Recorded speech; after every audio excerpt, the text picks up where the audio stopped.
The war in Gaza has so many subplots and so many angles. Not to sound cerebral or academic about tragedy, but there's so many lessons we can learn from it. I was watching aerial images taken of Gaza, what it looked like before October 7th and what it looks like today. Tremendous amount of destruction. Now you may think I'm going here to accuse Israel. No, the exact opposite. When you see this amount of destruction, you wonder, what's the rationale? It's so senseless, such a waste. Yes, 2 million people living there.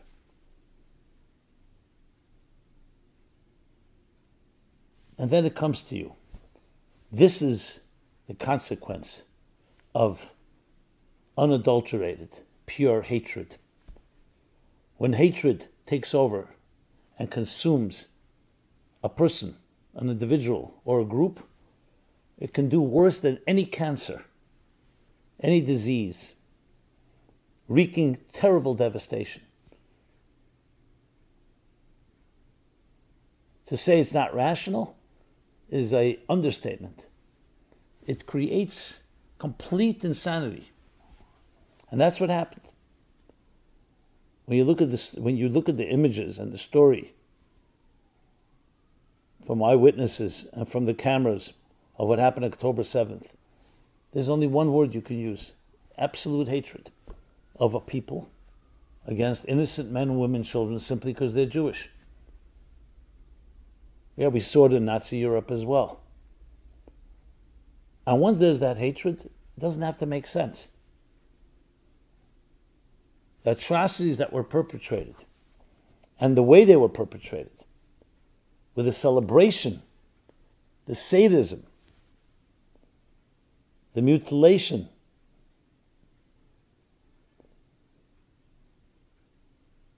all points to a tremendous hatred in someone's soul against human beings, innocent human beings. There's no justification for that. You can have grievances, you can have many complaints, but that hatred is the key. And that in turn, to the extent that you're ready to allow your own people in the Gaza Strip to be so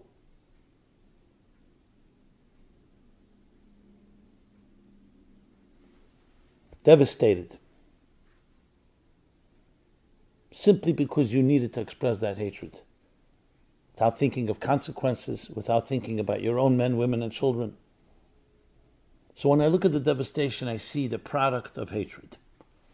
And it teaches us what hatred can do to the human being, to the human soul, both individually and collectively.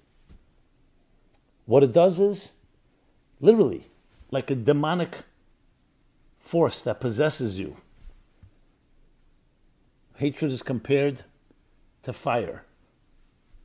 When a fiery passion consumes you, there's nothing that can stop it. You'll do all kinds of things, even to hurt yourself and your own family. I mean, a far more subtle level. It always, I don't know the word intrigue is the right word, but it always bewildered me, I would say. And you see people in litigation spending enormous amounts of money on attorneys simply to get even with someone else, to win. It's not about justice, about right and wrong. It's about vengeance, about hatred. And then some attorneys get very wealthy from those type of emotions. Same idea. It can go for months. It can go for years. The senselessness of it.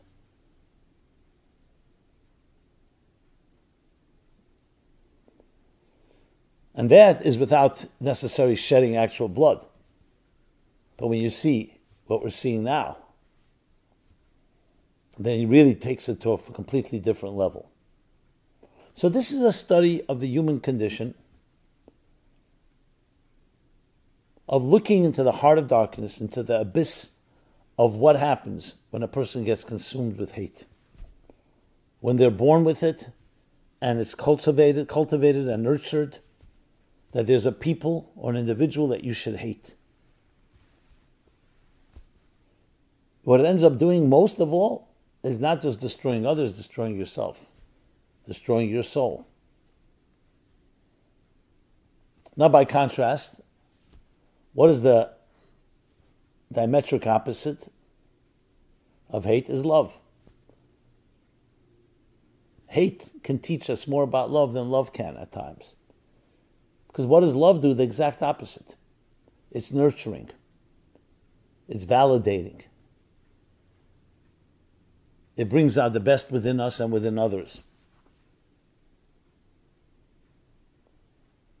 Hatred destroys. It breaks things apart. Beginning with your own inner self when you hate another. Love connects, unites, fuses, synergizes. So of course the antidote to hate is love. But it's not so simple. When a person is in the throes of something they really hate, you can't just say to them, hey, because they don't see a problem. They think it's justified. They think whatever it is they think, or they don't think. But for us that are watching it, what it teaches us is to embrace each other, to embrace our loved ones with even more passion than ever before. That's what destruction shows us, how to build. So that's the first lesson. The lesson of what hatred can do, like a cancer, how it consumes, literally eats you up and causes you to do things without considering any of the implications and consequences. Lesson number 2 is those of us that witness it need to counter it with even more powerful love. And it's not always that simple. Because when you've been a victim, when you've been subject to hatred, and you've been hurt by people who've hated you, the temptation is to fight fire with fire, tit for tat. So it requires actually digging deeper into our spirits to realize that we do not want to be defined by other people's hatred. I am not going to become defined by someone who hates me. I will be defined by those that love me. I will be defined by my higher purpose, my divine being, my divine self. But that takes work. That takes effort. That takes a certain composure. And it's actually what made the Jewish people such a great people, because that's what happened. Even when they were victims, they were subject to the hatred of the different host nations and empires throughout history. What it did was it taught them about love. It taught them that the biggest mitzvah, the biggest commandment in the Torah, in the Bible, is love your fellow as yourself. Precisely because you see the destructive power of hatred.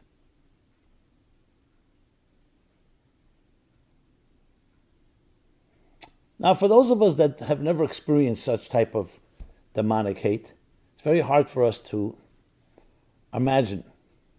It's almost unbelievable, actually, which is only a testimony to the goodness in someone's heart.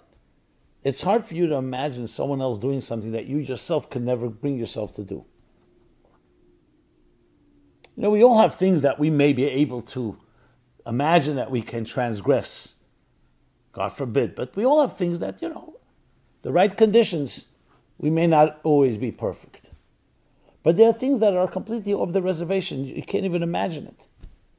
Certain forms of abuse. I don't want to get graphic here, but certain things that you hear about a parent doing to a child, a loved one to another loved one. And you say, what's the matter with this person? It's not a matter of giving into a temptation. You had a moment of loss of rationale because whatever it is that consumed you. It's things that are completely not in our domain, not in our wheelhouse.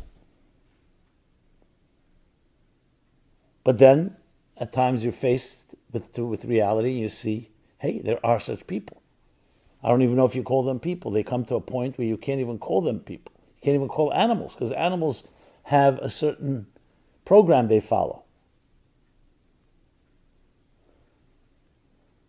But the main point I want to make is not just to tell us how repulsed we are and how despicable this type of behavior is, but it's to really study what can happen to a soul that gets so lost that it's consumed, literally consumed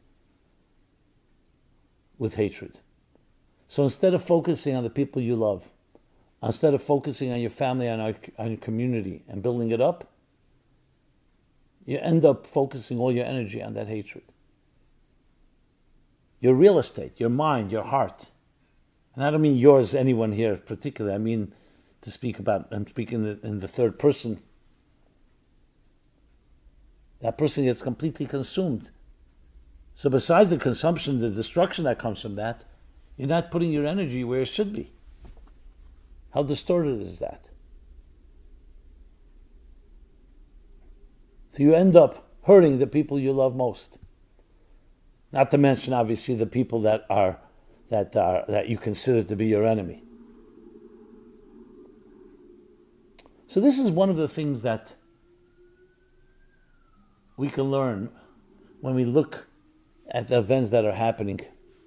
Because at the end of the day, everything that happens, even things we don't want, and even things that are tragic, and even things that we would have preferred never happened, are lessons in life. So sometimes we learn a lesson from a role model, from someone who's an exemplary, shining example of what it means to be a real, refined person. But sometimes we can learn things from people who behave in demonic fashion, to show us how low a human being can fall, and to show us the destructive elements of this cancer called hatred, or other such vices. By seeing it, we learned how to look to avoid it. Because we all can be tested. There are all times that you can be provoked. I don't mean to compare it, but just on a very, almost on an amusing level, you have a thing called road rage. Someone cuts you off, or you found some other injustice done to you on the road, and you just can't get over it. You have to get even. You have to, even though it's not even rational. Like, what are you fighting over? Someone told me once that they cut someone off. That person followed them for 5 miles until they got off an exit, went into an ATM and came over and began hitting them. Person could not get over it, and they needed to get to even. So you start thinking, what is this? What are you fighting for? But that's what happens. Certain buttons are pressed. Maybe it's bringing out repressed anger.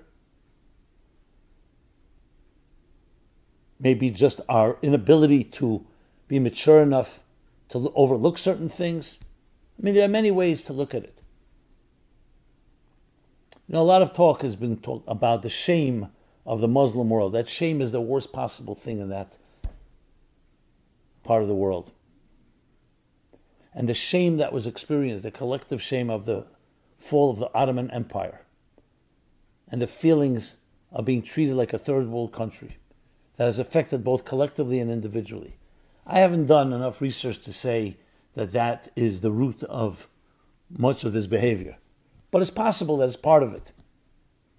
But even that has to be channeled properly.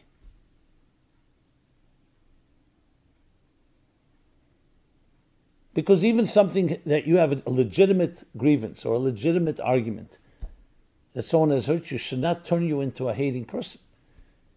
It should teach you to become strong and figure out how to get justice if that indeed is the case.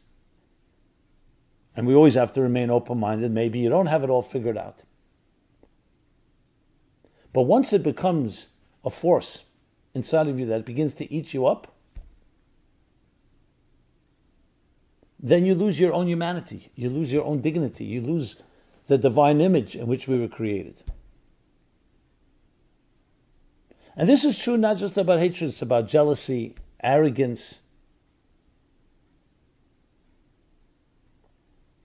different instant gratification desires, anything that takes control of you, like a parasite.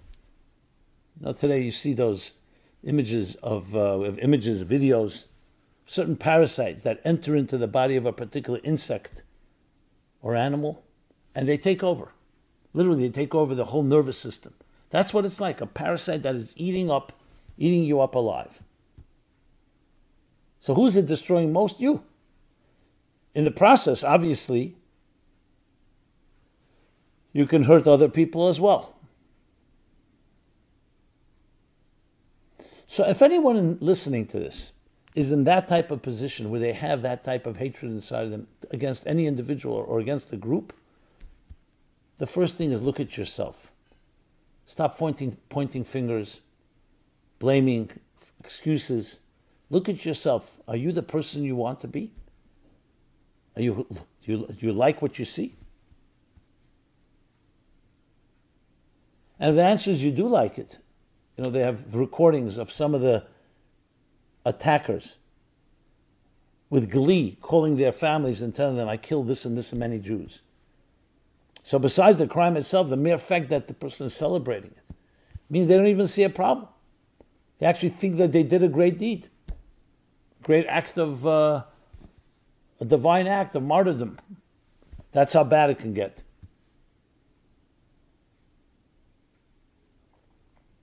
So here again we have a wake-up call, like I've been discussing over the weeks.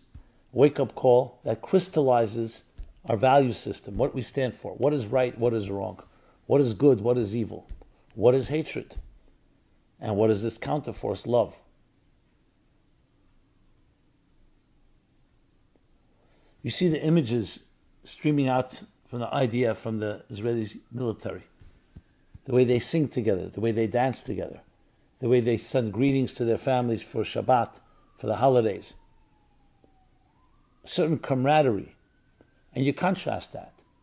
Some have pointed out how different demonstrations, the pro-Israel, the pro-Jewish demonstrations versus the anti. You see there's a different climate. One may be in pain, but you see a unity, you see a love. And the other is about hatred. You could see it on the faces. You could see it on the anger. Now those that justify it or try to defend it say, yeah, when you've been so oppressed, that's what happens to you. Again, blaming others for your hatred, blaming others for your grievances. So we have before us a tremendous opportunity, both on a microcosm and macrocosm level, to look at ourselves, to look at the better angels within ourselves, but also the possible demons that sometimes consume us. And when we work on ourselves in our own personal way, it has an effect. Today we know in modern physics, every little thing in one place has an effect on another location. The butterfly effect. So there is something we all can do. When you repair even a subtle form of dislike or hatred to another, you're in some way correcting something that affects the vibes, affects the environment, affects the very energy of this world. Because it ends up coming down to energy. Hateful energy is exactly that. It's destructive. It breaks things apart. And loving energy unites things. So it's no surprise that the prophet Isaiah, when he talks about the future, he says, there will be no longer evil and no longer destruction. You could also say no longer hatred. Why? Because the world will be filled with divine knowledge as the waters cover the sea. What's the connection? We see many people with knowledge that do the evil things and do destructive things. Divine knowledge, transcendent knowledge. In other words, an awareness that it's not about you, there's something greater that we're here for. Not the arrogance that comes from academia that thinks that they're smarter than others. The humility that comes through wisdom that teaches you about a reality greater than yourself. That's the counterforce to all evil and hatred and destruction. So we have our work cut out for us. That's why you see people who are more knowledgeable, if they have no agendas and another side ulterior motives. Knowledge creates tolerance. The more you understand things, the more you're able to hear different opinions, the more you can contain, the more you can even have a disagreement, but in a civil and loving way. Immature people obviously fight more, will be more divisive. So we're asked to rise and to embrace divine knowledge, understanding your purpose, understanding the purpose of other people in this world, that we're all created by a higher force, by the Creator, and we all are equal in those eyes, and we all have a role, an indispensable role to play. This is what we need to be teaching ourselves and others. And what's the consequence of that? Love, respect, the dignity of life itself. And if you don't respect another, you're not really respecting yourself. You're definitely not respecting God. What's the opposite of that? Hatred. You don't look at the other person like a human being. You depersonalize it, you dehumanize and demoralize, and all that comes with that type of behavior. Each of us can do something in this regard. And that's simply beginning by unconditional, even small acts of goodness and kindness. Reaching out, going out of your comfort zone and showing some extra love, some extra gentleness, some extra kindness. That's how we counter such demonic hatred.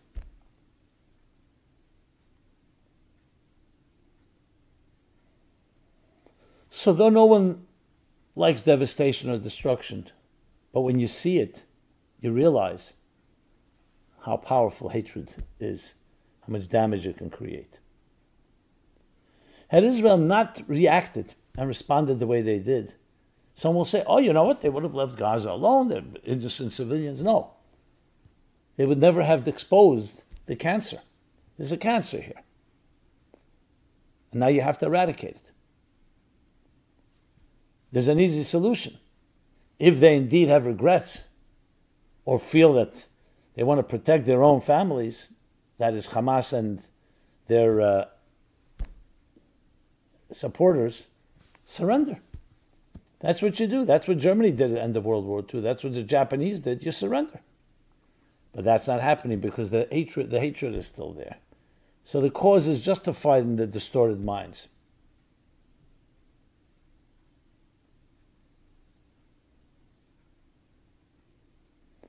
It's when the Germans realized how much devastation the hatred of the Nazis brought to themselves, when they realized that they have to change their ways, and Germany did change their ways.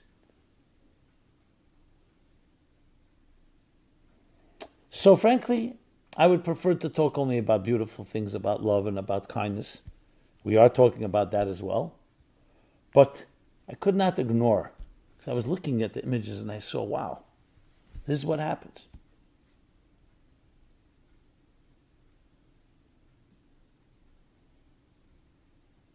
This is what happens when such disease, such forces, negative forces, toxic forces, consume, destroy. And by seeing it, it clarifies and says, this is what we need to do to counter it. And it's not a small matter. This is not a matter of semantics or a matter of diplomacy. It's a matter of a real war over life and death, over good and evil, over light and darkness, and over love and hatred. May we learn the lessons, and may we become stronger in our connection when we see the consequences of the disconnect. And may there be peace, real peace. In Hebrew, the word for peace is shalom. Shalom does not just mean absence of war. Just like love is not just the absence of hate. Shalom means complete, wholesomeness. It's an entity of its own, a reality of its own. Love is a reality of its own. Yes, it counters hate, but it's not defined by being the absence of hate. It's a whole experience. May we embrace that, filling the world with divine knowledge as the waters cover the sea, eradicating all evil, destruction, hatred, divisiveness, that disease, that cancer that can be so devastating. And may we channel and harness the energies within us toward a passionate revolution, spiritual revolution, where we will have the diversity, but we'll have the harmony within that diversity. May that happen immediately. May we all see it and experience it in a revealed fashion. Thank you. This has been Simon Jacobson. MeaningfulLife.com is our website, where you can find a very wide variety, an array of different materials addressing topics like this and others, all about meaningful life, finding meaning and purpose in life, all in a loving way. And as such, I want to thank you for being there, for listening, for speaking, for sharing. And please keep it up. Please share your thoughts, your comments, your feedback. Please share this with others. And please subscribe to our growing YouTube channel as well as our other offerings at meaningfullife.com. Be blessed. This program is brought to you by the Meaningful Life Center. Please help us continue our programs. Make even a small contribution at meaningfullife.com/donate.